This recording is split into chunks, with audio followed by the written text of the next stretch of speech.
pinakabagong James Bond film na Casino Royale. Pero marami ang duda na mapapantayan nito ang naging record ng mga nakalipas na James Bond films. At tampok naman ang unang sulyak sa Spider-Man 3. Nagpapatrol si Marie Lozano.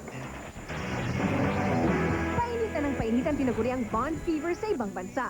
Ilang araw bago ipalabas sa mga sinihan ang bagong pelikula ni James Bond na Casino Royale.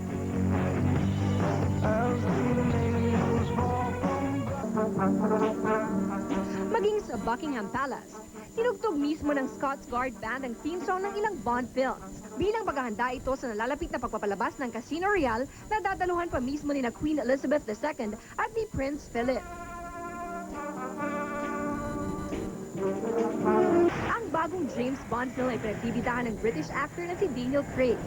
Ito ang unang pagkakataon na gagampanan ni Craig ang role na pinasikat noon ni Sean Connery, Roger Moore, Timothy Dalton at Pierce Brosnan. Naging usap-usapan tuloy kung magiging matagumpay o mahihigitan pa ni Craig ang ilang Bond movie sa takilya. Marami kasing fans na nadismaya noon sa pagpili kay Daniel Craig bilang bagong James Bond dahil raw hindi nababagay ang kanyang itsura sa role ni Agent 007. Pero panalo naman siya sa film critics na napanood na ang pelikula. Inilabas na ng Sony Pictures ang full trailer ng ikatlong pelikula ng Spider-Man. Tulad ng naunang dalawang Spider-Man na parehong blockbuster, muling makakasama ni Tobey Maguire ang kanyang love interest na si Kristen Dunst. Marie Lozano, Patron ng Pilipino. This suit.